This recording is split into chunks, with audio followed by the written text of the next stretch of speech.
Fair play to Ronnie O'Sullivan, give everything he wants, and he'll just wish him well for the rest of the tournament. Defending champion is out, but last year's semi-finalist is through to the quarter-final. Anthony Mcgill beats the champion, Ronnie O'Sullivan, by 13-12, 13 frames to 12. Well played. Indeed, Anthony Mcgill knocks out the defending champion Ronnie O'Sullivan in a final frame decider, and when we talk about a classy clearance, that was it. Oh, from 12-11 behind. What a match he's played there. How much character he's shown. I said all you wanted was a chance. Ronnie had his. And he had. This is what's cost him. He's played this. Watch the way the red jumps off the bed of the table. He was in full flow there, and he's landed in the one place that's a little bit awkward. And of course, he ends up having to take this mid-range red, which, in fairness, he wasn't close. But it's the shot before bouncing off the table completely took his positional play away and left him with that one. But what you have to say is, and I said, if you just want a chance in the final frame, Anthony Mcgill came to the table, got one, and made a fantastic break of 85. And he showed such great composure because every pot had pressure on it. Yeah, and one mistake could have cost him the match. And you know, a silly little thing I was impressed with. Even when he's making the clearance and he's come up, he stood back off the green.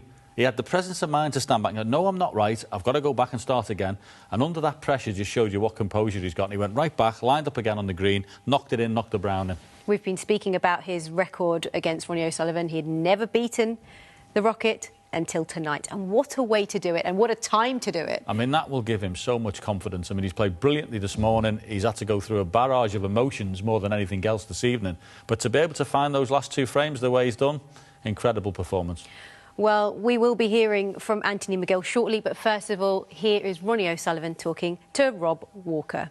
Oh, I don't think he's quite ready. Hopefully he will be ready. But let's actually talk about Ronnie for a moment, because he will be absolutely gutted. Yeah, oh, I mean, listen, he gave it everything he could, and from behind, what a great performance, but ultimately he's lost the final frame decider. And he is back. Here he is with Rob Walker. Ronnie, an absolutely extraordinary match. Great comeback. Were you surprised at just how composed he was at the end of the match? No, not really. I knew, you know, that match he lost in the semi-finals last year. He didn't lose it because he bottled it. He just was unlucky, you know, and I think he deserved his victory. I think any snooker players watching that last year can't begrudge Anthony Mcgill a world title after that, you know, because it's hard to lift yourself up after something like that. But I thought he handled it fantastically well last year, and you know, anybody else I'd have probably been really a bit sore. But I just think the snooker gods have done the right thing today. You know, I might have to lick my wounds and kind of come back again, and you know, it's just one of them things. Yeah. It looked like a warm exchange of words between you at the end. Well, you have to, you know. What can you do? It's over. You know, the reality is I'm out of the tournament. He's still in. You've got to wish the man the best of luck, and it'd be nice to see him go on and have a good run, you know. You seem quite philosophical. No, I'm not philosophical, trust me. But so does it feel like this is one that got away? You could say there's one that's got away, but there was 6 that didn't get away. So, you know, it's how you want to look at it, you know. I've won 20 majors, whatever it is. I've got kind of every record in the book apart from, obviously, the most world titles. But, you know, if I can keep the mindset that I've been working on with Steve Peters the last few days, I just want to enjoy my snooker, you know, because I haven't really been enjoying it, you know. I feel like I've been playing pretty poor, and I find it hard to enjoy it if I don't play well. I rely on playing well and cueing well to enjoy it. But I was able to have a good few days with Steve Peters, and I kind of got my head around it a little bit, you know, and just could accept that, you know, it is what it is, and you can't pot everything. Very frustrating, but I was able to move on and stay in a good place throughout that match. You know, it just wasn't meant to be, you know. Well, an absolute epic to watch. Have a good summer holiday. See you next season. Thanks, Ronnie. Thank you. Yeah.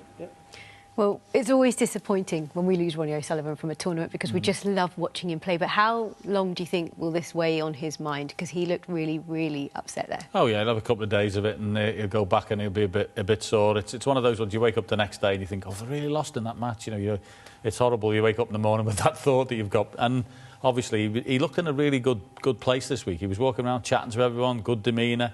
He'd been coming in, practising, putting all the hours in. I thought he was going to have a really good run, but Anthony Mcgill saw otherwise. Yeah, and Anthony Mcgill, credit to him because of how he started the match. He was just unbelievable. And then to show the character to come back after conceding 6 frames on the spin. It was just the most remarkable match we've seen for a while. His head must have been in a spin, really, to be honest with you. And that's what's the impressive thing. As I say, it's all those gamut of emotions he's gone through in that match. You know, turned up 10-6, I've got a lovely lead coming into the session, everything's going well. Then all of a sudden it turns on its head. But to win with the last 2 frames was absolutely brilliant. Well, I can confirm that Anthony Mcgill is standing by to have a little chat with us. Anthony, hello. Congratulations. We cannot even begin to imagine how you must be feeling. Give us a sense, because when you talk about a match of 2 halves, that was it. Yeah, I know I played so well today, this morning. And Ronnie just played like Ronnie tonight. He played so good, and I just didn't quite step up. I didn't reply to him, and he was sort of running away with it. But I managed to. I think it was an important frame. I managed to flick a frame somehow to go 11 each, and that kind of just stopped the rot. But I finished the last 2 frames though. Yeah, Anthony, Johnny, it's an absolutely brilliant place to play when everything's going well, but what an auditorium when it just kept going awkward as well for you, didn't the frames? He was coming back at you, and your chances always seem to be awkward. Yeah, and I didn't really feel as though I missed a red. I missed an easy red into bag 2. I think it was maybe the 2nd or 3rd frame of the session tonight. It was like a tap in. I should pot it with my eyes closed, and I missed it. And after that, I just couldn't get an easy chance. Ronnie's safety was fantastic. Safety was so good. But yeah. Yeah, but what a way to finish the match. I mean, that's brilliant for your confidence. I mean, 136 and an 85 from 12-11 down. Can't do better than that. No, it helped me. Ronnie left me 2 easy starters for the breaks, and to be honest, I probably needed them. But I held myself together well, and I'm pleased about that. How does it feel, Anthony, because you've never beaten Ronnie in your 6 previous attempts, and now suddenly you beat him at the Crucible to book your place in the quarter-finals? That must feel pretty special. Yeah, well, I haven't beaten him before, but to be honest, I can't even remember the last time I played him. I think they were all early in my career when I wasn't as good as I am now, so I feel like I'm a better player than I was all the times I played him before, so I felt as though I had to have a chance in the match at the start of it. Almost threw it away, of course, but just delighted to get over the line. So what will you do, Anthony, from now until your quarter-final? Will you be back at the practice table? Will you try and switch off for a while? I mean, how do you recover from a match like this? And I'll just keep practising. It's I don't want to go into my next match underprepared or anything like that. I want to make sure. I don't want to just win this match and lose the next one, so I want to try and get a lot of practice in and try my best in the next match as well. Well, Anthony, congratulations. We really, really enjoyed watching well done, every pal. moment Great of that match. Yeah, it was a great match, great effort. We'll see you in the quarter-finals. Thank you. And we talked, I mean, Stephen Hendry in commentary mentioned the words character, bottle, keeping in the groove, being able to cope in intense pressure. He did all of that. This is the place where you find out about yourself, and he did it really well tonight.